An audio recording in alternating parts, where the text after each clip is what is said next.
그러므로 너희 담대함을 버리지 말라. 이것이 큰 상을 얻게 하느니라. 너희에게 인내가 필요함은 너희가 하나님의 뜻을 행한 후에 약속하신 것을 받기 위함이라. 잠시 잠깐 후면 오실 이가 오시리니 지체하지 아니하시리라.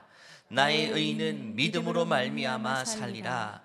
또한 뒤로 물러가면 내 마음이 그를 기뻐하지 아니하리라 하셨느니라. 우리는 뒤로 물러가 멸망할 자가 아니요 오직 영혼을 구원함에 이르는 믿음을 가진 자니라. 아멘. 우리가 살아가는 이 시대가 소위 말하는 AI 시대라고 합니다. 이 시대가 우리에게 어떤 영향력과 파급력을 줄지 예측하지 못할 정도로 지금 빠르게 사회가 급변하고 있습니다. 작년 이맘때 나온 책입니다. AI 기술에 관해서 현업에서 가장 인정받는 무스타파 슐레임이라는 사람이 쓴 The Coming Wave, 거대한 물결이 지금 오고 있다는 겁니다. 구글과 MS 굴지의 기업이 인공지능 분야의 경쟁자였고 딥마인드의 창시자, 또 이세돌을 이긴 인공지능 알파고를 개발한 사람이기도 합니다. 그 전문가가 앞으로 다가올 인공지능 기술의 변화로 인해서 우리 사회에 밀려올 이 물결이 우리가 감히 예측할 수 없을 정도로 거대한 물결이라고 이야기합니다. 이 책을 읽으면 앞으로 다가올 미래가 기대되기도 하지만 더 큰 느낌은 뭐냐 하면 무섭다라는 생각이 듭니다. 예측 불가능하다. 이 장의 일정의 주제가 이렇습니다. 억제할 수 없다, 거스를 수 없다, 막아설 수 없다. 그 정도로 거대한 물결이라고 말합니다. 전 세계적으로 이 AI 기술을 규제해야 된다고 말은 하지만 실제로는 거대 자본과 기술을 가진 나라들은 가장 막대한 자금을 투입해서 이 기술을 계속해서 개발하고 있죠. 과거에 미국의 맨해튼 프로젝트 핵개발 그 모습과 비슷합니다. 이 핵개발 기술이 적군의 손에 들어가면 되지 않기 때문에 우리가 먼저 개발해야 된다라는 마음으로 지금 AI에 대한 투자가 엄청나게 일어나고 있죠. 근데 사실상 이 AI 기술이 우리에게 미칠 기술적인 영향력, 우리 사회의 편의성, 많은 부분도 있지만 사실 두렵게 됩니다. 그 두려움의 근원은 예측 불가능성, 통제 불가능성. 이 통제가 안 되고 도무지 예측이 안 된다는 겁니다. 이미 인간의 지능이 인간을 넘어섰고 그 창의성마저 인간의 지능을 넘어설 것이기 때문에 더 높은 지능을 가진 인공지능이 비교적 더 낮은 지능을 가진 인간을 어떻게 지휘하고 오히려 다스리게 되지 않을까라는 생각까지 드는 겁니다. 쉽게 생각하면 이런 비유가 적합합니다. 우리가 애완견들을 다 키우죠. 너무 예쁘고 그 애완견이 주는 기쁨이 크죠. 어떨 때는 같은 가족 같은 느낌도 들죠. 그런데 그렇게 되는 이유가 뭐냐면 애완견의 지능이 우리보다 낮기 때문입니다. 우리가 통제 가능하기 때문이죠. 그런데 그 반대가 된다고 한번 생각해 보십시오. 애완견의 지능이, 내가 키우는 그 강아지가 IQ가 나보다 높아져요. 150이 되고 200이 됩니다. 우리보다 더 높은 지능을 가진다고 할 때에 그때 우리가 여전히 애완견을 키울 수 있을까요? 아니죠. 그때부터는 애완견이 우리를 키우는 입장이 되는 거죠. 언제부턴가 우리에게 목줄을 할 수도 있고, 야, 돈 벌어와라고 할 수도 있고, 그런 상상할 수 없는 일들이 우리에게 일어날 수가 있다. 그래서 우리가 이런 기술의 변화에 따라서 시대가 너무나도 급변하고 있는데 우리가 어떻게 이 현실을 맞이해야 되는가? 늘 물음표가 달릴 수밖에 없는 것이죠. 그렇다면 이런 시대에 우리는 도대체 뭘 붙잡고 살아야 될까? 역시나 성경이 말하는 게 정답입니다. 진리의 말씀, 하나님의 말씀, 세상은 급변하지만 여전히 변하지 않는 유일한 한 가지 진리의 하나님의 말씀을 붙잡고 살아야지만 급변하는 시대에 이 시대의 거대한 물결에 휩쓸리지 않고 요동하지 않고 살아갈 수 있다고 말합니다. 하나님 말씀은 진리이기에 어느 시대나 가장 강력한 영향력을 발휘해 왔습니다. 여러분, 태양이 뜨고 지는 것은 진리죠. 불변합니다. 수천 년 전에 살았던 사람들도 태양이 뜨고 지는 걸 보고 살았고, 오늘날 현대사회도 마찬가지고 AI 기술이 아무리 발전해도 여전히 해가 뜨고 해가 지는 해 아래 인생일 뿐인 것입니다. 그래서 불변하는 진리의 말씀인 성경은 인공지능이 도래하는 오늘날의 시대도 여전히 우리의 삶을 가장 든든하게 붙잡아주고 옳은 길로 인도할 유일한 진리의 말씀이 되는 것입니다. 그런 차원에서 오늘 읽었던 히브리서 11장 말씀, 10장 말씀은요, 이 빠르게 급변하는 시대에 하나님의 말씀은 우리로 하여금 어떠한 곳으로 이끌기를 원하시는가? 그 대답이 바로 우리 2025년 표이기도 한 믿음이라는 단어가 여기서 등장하는 겁니다. 믿음은 모든 것 위에 존재한다는 것입니다. 우리가 하나님을 믿는다는 것은 우리의 존재를 유한한 존재에서 무한한 존재로 만들어줄 정도로 우리 인생을 이렇게 송두리째 바꾸어 놓습니다. 기술의 발전이 우리를 바꾸어 놓기도 하지만 다 거기서 거기겠지만, 우리가 진리를 믿는다고 하는 것, 믿음대로 행한다고 하는 이 삶은 우리를 유한한 존재에서 무한한 존재, 영원한 존재로 만들어주는 차원이 다른 곳으로 우리를 이동한다라고 이야기하는 것이죠. 그렇기 때문에 아무리 시대가 급변한다 할지라도 진리의 말씀인 하나님 말씀, 성경을 믿는 길이, 또 그 믿음대로 행하는 길이 우리를 가장 든든한 반석 위에 세워주는 것이라고 이야기합니다. 그러면서 그 사례들을 이야기하는데, 오늘 그 10장, 그 다음 장 11장 말씀 보면 그 믿음을 붙잡고 살았던 믿음의 선진들의 삶이 어떠한지를 소개하고 있습니다. 그러면서 11장의 1절, 2절, 3절은 먼저 믿음이 무엇인지를 이렇게 정의합니다. 쉬운 성경, 메시지 성경을 한번 번역하여 읽어보도록 같이 한번 읽어볼까요? 시작. 삶의 근본 사실은 이것입니다. 하나님을 신뢰하는 이 믿음이야말로 삶을 가치 있게 하는 든든한 기초입니다. 믿음은 볼 수 없는 것을 볼 수 있게 하는 단서입니다. 우리 조상을 다른 사람들과 구별해 준 것이 바로 이 믿음의 행위였습니다. 믿음으로 우리는 세상이 하나님의 말씀으로 존재하게 되었고, 보이는 것이 보이지 않는 것에 의해 창조되었음을. 아멘. 믿음은 우리의 삶 전체를 떠받쳐주는 든든한 기초가 된다고 말합니다. 뭐든지 기초가 가장 중요합니다. 우리 인생이 어디 위에 서 있느냐, 무엇이 우리 기초인가, 이 말씀의 기초 위에 서 있는 인생은 거대한 물결이 아무리 우리를 요동케 한다 할지라도 흔들리지 않는 반석 위에 서 있는 인생으로 만들어줄 것이라고 말합니다. 이것은 믿음밖에 없다고 말하는 거죠. 2절에는 이렇게 표현하죠. 우리 조상을 다른 사람들과 구별해 준 것이 바로 이 믿음의 행위였다. 믿음의 선진들의 삶을 다른 사람과 구별해 줬던 것은 그들이 얼마나 많은 기술을 가졌고 얼마나 그 거대한 물결에 빨리 올라탔는가가 말하는 것이 아니라, 그들은 믿음의 행위를 가지고 살았기 때문에 다른 사람들과 구별된 인생을 살 수가 있었다. 이렇게 말하는 것이죠. 하나님은 오늘날 우리에게도 이 믿음을 요구하고 계시는 것입니다. 온 세상을 주관하시는 하나님께서는 무엇을 주목하시는가? 최첨단의 기술을 주목하시는가? 누가 그 기술을 소유하고 있는가를 주목하는가? 그게 아닙니다. 오늘날에도 믿음을 가지고, 진리의 말씀을 믿는 믿음을 가지고, 그 믿음의 행위를 가지고 살아가는 삶의 족적을 하나님이 주목하시고, 그 걸음걸음을 통해서 하나님은 여전히 가장 아름답고 가장 복된 길로 주님은 인도하신다라고 말씀하시는 거예요. 그렇기 때문에 우리가 뭘 하며 살아가든지 지금 우리에게 가장 필요한 것은 바로 믿음이고 믿음의 행위입니다. 최근에 재수를 결정한 학생들이 참 많이 있습니다. 한 해 더 공부하기로 결정했죠. 지금 재수생들에게 가장 필요한 게 뭘까요? 좋은 학원, 좋은 정보? 아닙니다. 바로 믿음입니다. 믿음을 가지고 출발하느냐, 믿음 없이 시작하느냐는 모든 것을 결정짓는 절대적인 변수입니다. 믿음을 가지고 믿음의 행위로서 내가 공부를 시작하면 그 걸음을 통해서 하나님은 결국에는 좋은 결과를 얻게 하실 것입니다. 믿으시죠, 여러분? 여기서 말하는 좋은 결과는 내가 원하는 것을 말하지 않습니다. 내가 원하는 것은 항상 좋은 결과는 아닙니다. 하나님이 원하시는 결과를 얻게 하시겠다는 말씀인 거죠. 사업을 하는 분도 마찬가지입니다. 지금 당장 필요한 것은 자본이 아닙니다. 정보가 아닙니다. 바로 믿음입니다. 나에게 믿음이 필요한 것입니다.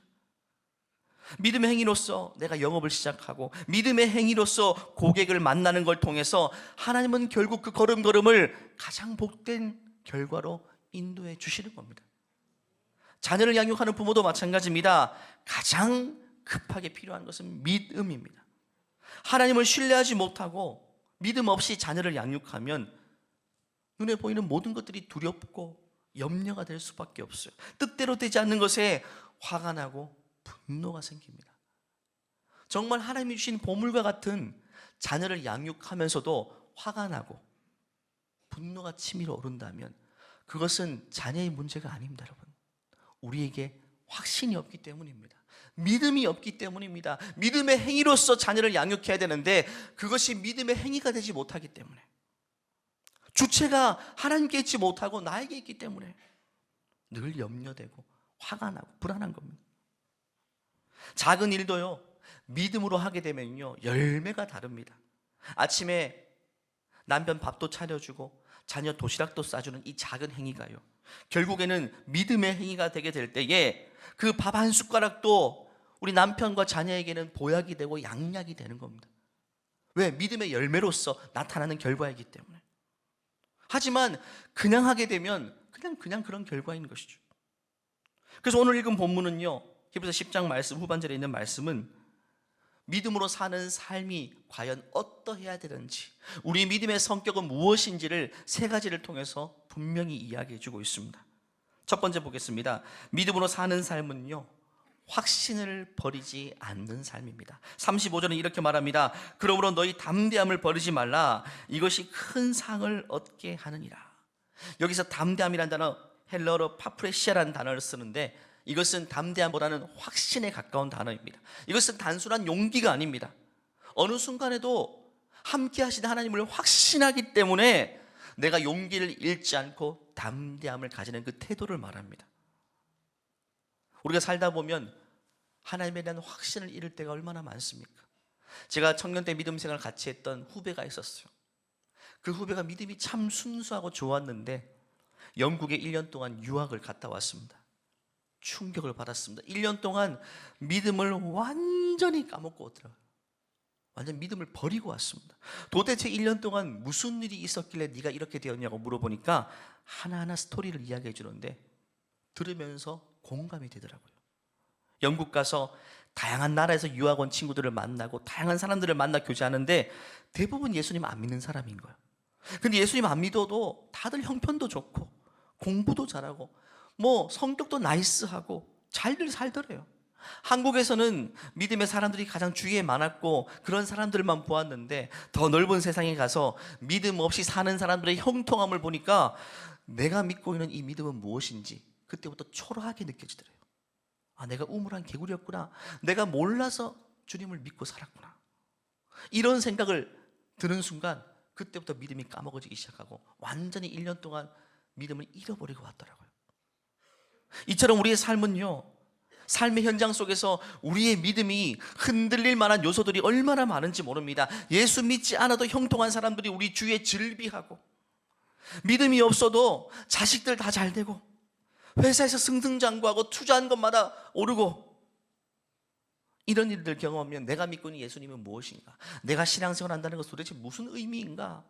나 자신이 초라하고 한심하게 느껴질 때도 있어요. 이런 경험 해보신 적이 없습니까? 다니엘도 여러분, 믿음의 선진들이 다 그런 경험을 했습니다. 다니엘은 생각해 보십시오. 이스라엘에서 포로로 끌려가는데 바벨론이라는 거대한 도시입니다. 자기 나라에 비해서 50년, 60년, 100년 앞섰던 첨단 도시였습니다. 거기 가보니까 우상 숭배가 일상화되어 있는, 다 우상 섬기는데 그들은 이렇게 선진 문화를 향유하고 있고 잘 먹고 잘 살고 있다는 거예요. 근데 지금 하나님을 믿었던 우리 민족은 뿔뿔이 포로가 되어서 흩어지고 이렇게 고생하고 있어요. 그때 중심을 잡기가 여러분 쉬웠겠습니까? 나도 그냥 하나님 버리고 우상 섬겨야 되겠다. 여기 다들 그렇게 사는데 이런 생각 들지 않겠습니까? 그런데 믿음의 선진들은요, 눈에 보이는 그런 모든 여건들과 환경들 속에서도 믿음을 굳게 붙잡았다는 게 중요합니다. 확신을 잃어버리지 않았다는 것입니다. 애굽에 끌려가서 찬란한 문명을 맛보았던 요셉도 마찬가지 아니었겠습니까? 모세도 마찬가지 아니었겠습니까? 그럼에도 불구하고 그들은 믿음의 중심을 견고히 세우고 그 어떤 상황 속에서도 확신을 잃지 않았다는 게 중요합니다. 여러분 어떻습니까? 지금 여러분을 흔들리게 하는 요소는 무엇입니까? 히브리서 11장 6절 말씀 보면 믿음이 없이는 하나님을 기쁘시게 하지 못하나니 하나님께 나가는 자는 반드시 그가 계신 것과 또한 그가 자기를 찾는 자들에게 상 주시는 이심을 믿어야 할지니라고 이야기합니다. 하나님은 믿는 자, 믿음의 행위를 가진 자에게 반드시 뭘 주신다고요? 상을 주십니다. 지금도 상 주고 계세요. 대신 내가 원하는 상이 아닐 뿐이죠. 우리는 다 내가 원하는 대로 얻는 것이 복이라고 생각하죠. 근데 그게 아닙니다, 여러분. 하나님이 주신 게 복입니다. 물론 하나님이 주신 것보다 사람이 준 게 더 좋아 보일 때 있고 내가 선택한 게 더 좋아 보일 때 있지만 여러분 인생을 살아보면 그게 아니라는 걸 느낄 수 있어요. 청년 때도 제 눈에 좋아 보였던 여성들이 많이 있었죠. 근데 만약에 그 여성들의 마음을 얻어서 내가 결혼했다면 저는 목회를 못했을 거예요. 여기까지 못 왔을 거예요. 이렇게 아름다운 가정을 못 이뤘을 겁니다. 하지만 참고 인내했더니 20대 후반에 저를 제 옆에 두신 여성, 진짜 하나님이 만들어주신 여성입니다. 그 여성을 만나서 결혼했더니 목회도 건실하게 하고 가정도 너무 행복하게 이루고 있어요. 여러분에게 다 이런 간증이 있지 않습니까? 내 눈에 좋아 보이는 것을 선택했을 때와 하나님이 주는 것을 얻게 되었을 때 그 결과가 너무나도 다른 거예요. 그때는 이게 더 좋아 보였지만 결국에 살다 보면 내 눈에 좋아 보이는 것이 전부가 아니에요. 그 일시적인 것이구나, 그때뿐이구나. 내 마음이, 내 기호가 바뀌기 때문에 모든 것들이 그렇지만 하나님이 주신 것은요, 오래오래 살아보면 살아볼수록 더 가치를 바라는 것입니다. 기복신앙이 뭔지 아십니까? 기복신앙이 그렇습니다. 하나님이 주신 것보다 내가 원하는 것을 얻기 원하는 그 중심이 기복신앙입니다. 진짜 복이 하나님이 주신 것인데 하나님 그거 말고요, 내가 원하는 이걸 주세요 하는 게 기복신앙입니다. 다시 말하지만 하나님은 큰 믿음과 확신을 가지고 사는 자에게 반드시 상을 주시는데 내 뜻대로 주시는 것이 아니라 하나님의 뜻대로 주신다는 사실을 기억하셔야 됩니다. 저는 이 자리에 계신 우리 모든 분들 가운데 혹시나 지금 겪고 있는 여러 가지 일들로 인해 믿음이 흔들리고 확신이 흔들리는 분들이 계시다면 오늘 이 말씀을 통해 다시금 믿음을 부여잡으시고 큰 확신 가운데 살아갈 수 있는 모두가 되기를 간절히 축원합니다. 두 번째요, 믿음으로 사는 삶은 인내하는 삶입니다. 36절 37절 읽어볼까요? 시작. 너희에게 인내가 필요함은 너희가 하나님의 뜻을 행한 후에 약속하신 것을 받기 위함이라. 잠시 잠깐 후면 오실 이가 오시리니 지체하지 아니하시리라. 이처럼 믿음의 삶은요, 기다림의 연속입니다. 여러분, 가치 있는 것은요, 항상 기다려야 얻는 법입니다. 인내와 기다림이 전혀 필요 없는 것은 예를 들면 인스턴트 식품, 우리 몸을 건강하지 못하죠. 인내가 필요 없는 만남, 다 사사로운 만남, 내 인생에 복이 되지 못하는 만남들밖에 없습니다. 우리 인생을 진짜 복되게 하는 만남은요, 많은 인고의 세월을 거쳐야 됩니다. 가족이 그렇죠. 가족 관계가 여러분 얼마나 많이 참아야 됩니까? 진짜 소중한 것들은 이처럼 그것과 비례해서 기다림의 시간이 필요하다는 사실입니다. 하나님도 우리가 뭔가를 구할 때 바로바로 주실 수 있지만 기다리게 하시는 이유가 바로 그것입니다. 믿음은요, 하나님과 인격적인 관계를 맺어가는 과정이기 때문에 시간이 필요하고 기다림이 필요합니다. 자녀에게도요, 원하는 것 바로바로 요구하는 대로 주면 결국 자녀는요, 부모가 필요할 때만 찾아올 겁니다. 그것이 부모와 자녀 관계를 풍성하게 만들어주지 못하고 너무나도 사사로운 관계로 만들 겁니다. 성경의 탕자 비유 보십시오. 부모로부터 유산을 일시불로 물려받으니까 고민하지 않고 집을 떠나죠. 부모를 떠납니다. 왜? 받을 거 다 받았으니까. 깔끔하게 정리되는 겁니다. 이제 부모가 필요 없는 겁니다. 우리가 기도할 때 바로바로 응답해 주시면 하나님과 우리 관계는 피상적인 관계밖에 안 돼요. 탕자가 결국 모든 걸 다 잃어버리고 아버지 집에 돌아왔을 때 깨닫게 되는 게 뭡니까? 아버지가 주신 것보다 아버지가 내 인생이 가장 소중하구나. 아버지가 진짜 중요한 분이구나. 그래서 그 과정을 인내를 통해 배우게 되는 겁니다. 우리 인생도 마찬가지입니다. 인내하는 과정이 우리 믿음을 더 단단하게 만들고 하나님과의 관계를 진정으로 깊고 풍성하게 만들어주는 겁니다. 그래서 진짜와 가짜를 구별하는 기준이 바로 인내하느냐, 기다릴 수 있느냐 하는 겁니다. 사람 사이에도요, 군대 간 남자친구를 기다릴 수 있다면 그 진짜 사랑 아니겠어요? 기다리지 못하면 진짜가 아니고 가짜였어요. 사람과 관계도 마찬가지입니다. 진짜 믿음은 기다림이 기다려질수록 믿음이 더 깊어지고 연그러지지만 가짜 믿음은요, 믿음을 흉내낸 믿음은 기다림이 길어질수록 믿음이 소멸되고 변질됩니다. 결국 내 믿음이 가짜인가 진짜인 거는요, 기다릴 수 있느냐, 그것이 정확하게 구별해 주는 것입니다. 성경에 히브리서 11장 8절 보면 아브라함은요, 믿음으로 아브라함은 부르심 받았을 때 순종하여 장래의 유업으로 받을 땅에 나갈새 갈 바를 알지 못하고 나갔다고 말합니다. 좋은 땅 주겠다고 나갔는데 당장에 그 땅이 없었어요. 평생 나그대로 살았습니다. 하지만 그가 그 걸음을 갈 수 있었던 것은 뭐냐면 그 약속을 신뢰했기 때문에 기다릴 수가 있었던 거죠. 결국에는 그 후손들이 그 약속의 땅 가나안 땅에 가서 번성할 수가 있게 된 것입니다. 7절 말씀 보면 노아도 마찬가지였죠. 믿음으로 노아는 아직 보지 못한 일에 경고하신 바다 경외함으로 방주를 준비하여 그 집을 구원하였으니 이로 말미암아 세상을 정죄하고 믿음을 따르는 의의 상속자가 되었다. 노아는 120년 동안 기다렸습니다. 배를 지었는데 아무 일도 일어나지 않으니까 처음에는 얼마나 힘들었겠어요. 그런데 기다림이 길어질수록 그 믿음이 약해진 게 아니라 더 견고해졌습니다. 그래서 하나님의 마음을 헤아리게 된 겁니다.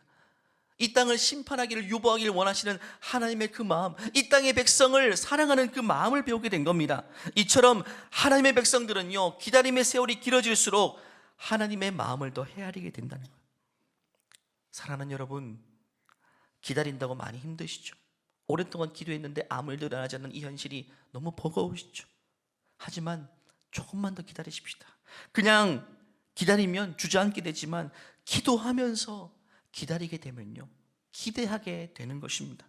저도 기다리고 있습니다. 기다림이 길어질수록 하나님은 더 큰 걸 기대하시는데 이런 생각을 주세요. 야, 하나님이 얼마나 더 좋은 걸 주시려고 이렇게 오랫동안 기도하게 하시고 기다리게 하시는가. 부모님에게 엄마 배고파 밥 줘 할 때에 2분 3분 안에 밥을 가져옵니다. 그 밥은 뭘까요? 냉동식품 데펴서 나온 음식 아니겠어요? 우리를 건강하지 하지 못하게. 그런데 5분 10분이 지나도 밥이 안 나와요. 엄마가 뭔가 준비하는 것 같은데 30분, 1시간이 돼도 밥이 안 나와요.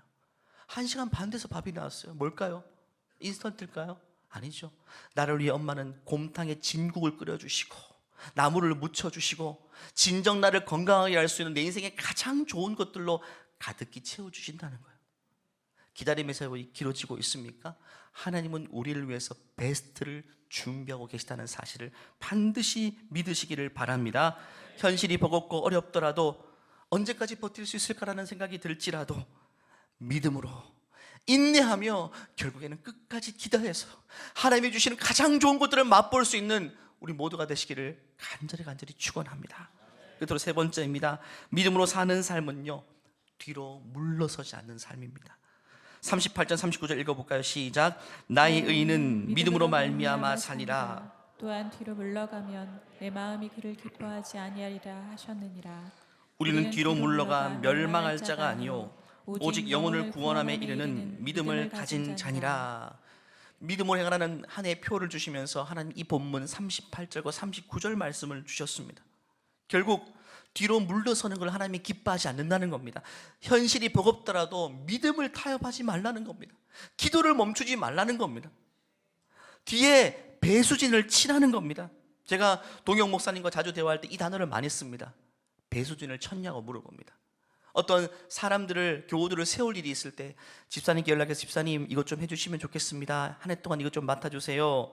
한 10통 전화하면 대부분 다 거절당합니다. 그럼 제가 이렇게 말합니다. 배수진을 치고 전화했냐고. 뒤에는 한 걸음만 물러서도 낭떠러지라고 생각하라고. 그 자세로 전화해보라고 제가 이야기합니다.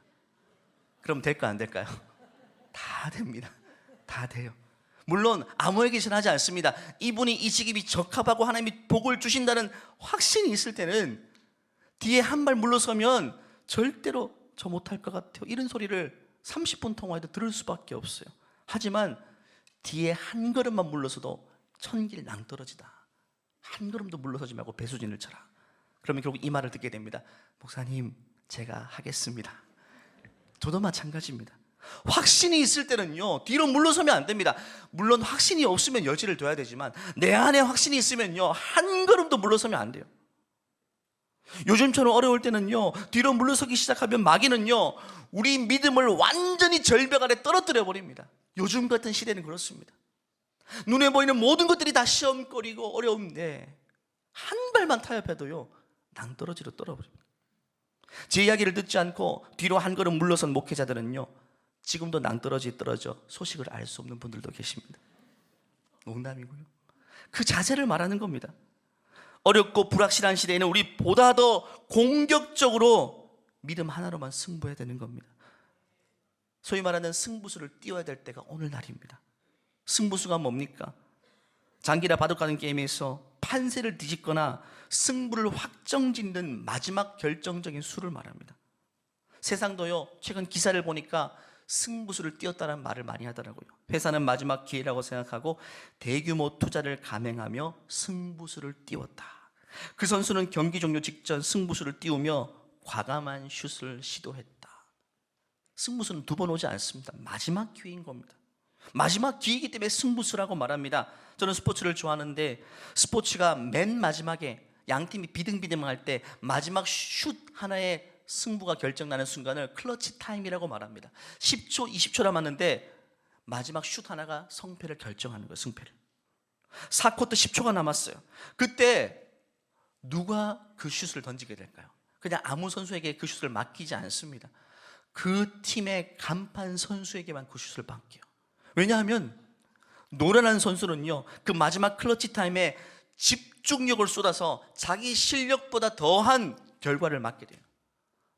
평소보다 더 집중력을 발휘해서 그 슛에 모든 걸 걸어요.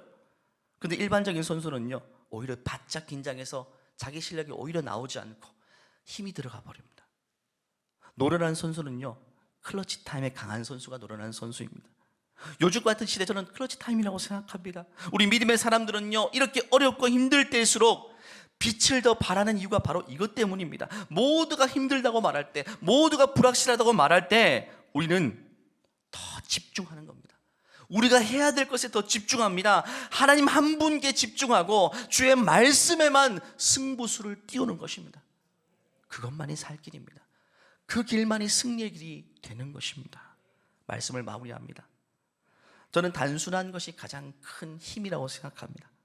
문제가 복잡할수록 사실 단순하게 생각해야지 길이 보이기 시작합니다. 불확실한 시대일수록 보다 확실한 것 한 가지만 이런 붙잡고 살아야 됩니다.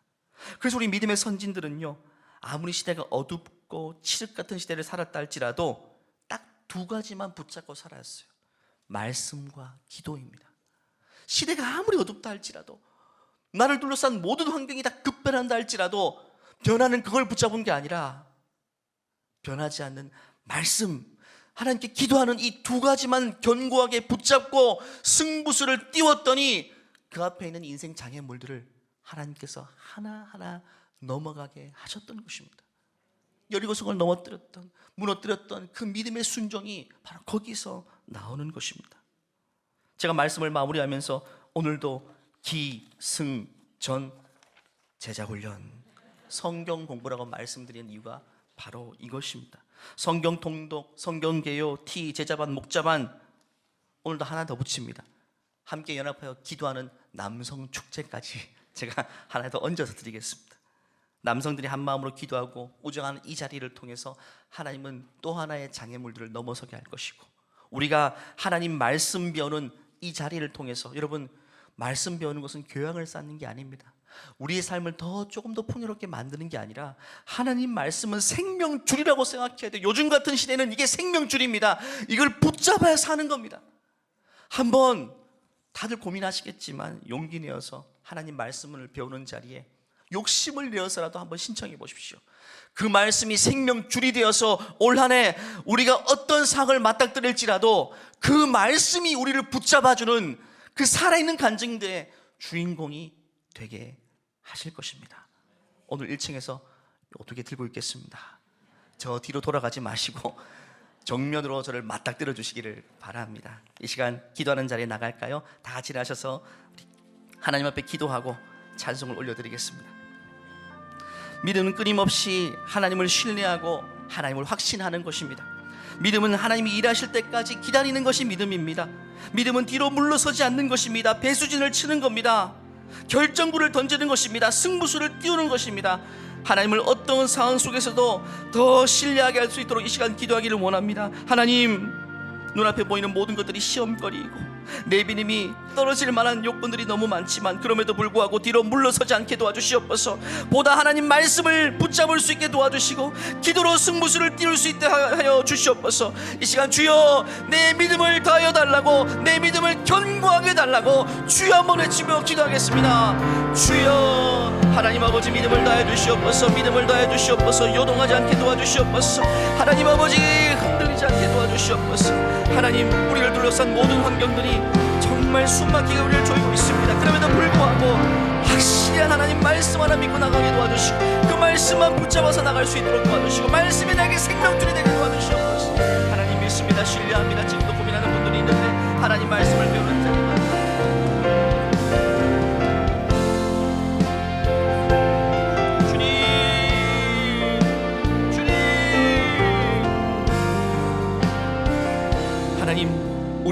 우리의 믿음을 시험하는 온갖 환경들에 우리가 노출되어 있습니다. 믿음 없이 사는 사람들의 형통함이 우리의 마음을 또 흔들어 놓을 때가 있죠. 하지만 오늘 말씀을 통해 다시금 우리의 믿음을 견고하게 붙잡아 주시옵소서.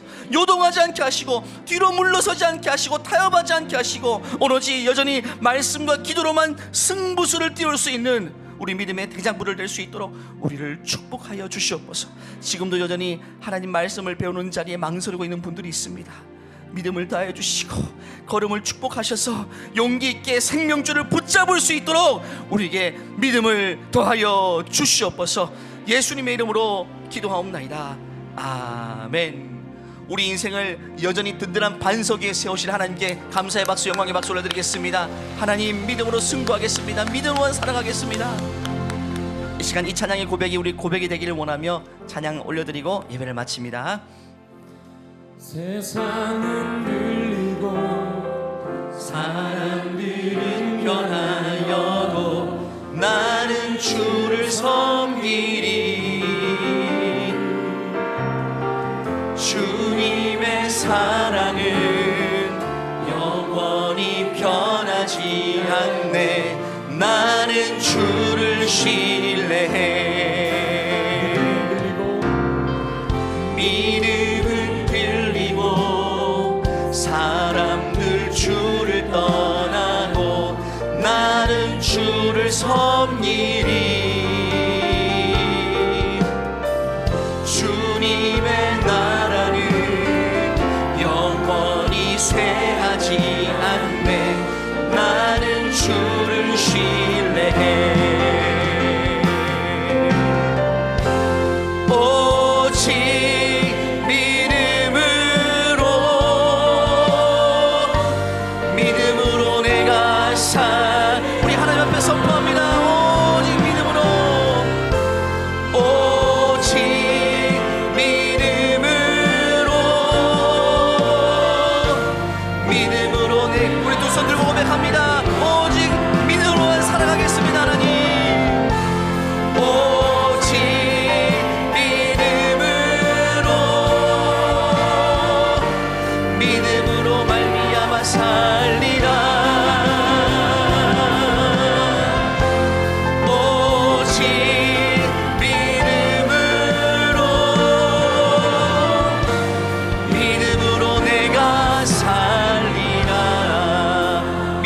우리의 삶을 축복하신 하나님께 감사와 영광의 박수 올려드리겠습니다.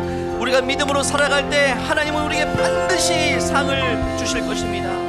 이제는 우리 주 예수 그리스도의 은혜와 하나님의 무한하신 사랑과 우리 안에 내주하셔서 우리의 믿음을 새롭게 세워주시는 성령의 교통하심이 그 어떤 순간에도 뒤로 물러서지 않고 신앙을 타협하지 않고 오직 믿음으로만 승부하기를 소원하는 모든 주의 존귀한 백성들 머리 위에 이제로부터 영원토록 함께 하시기를 간절히 축원하옵나이다. 아멘. 주님.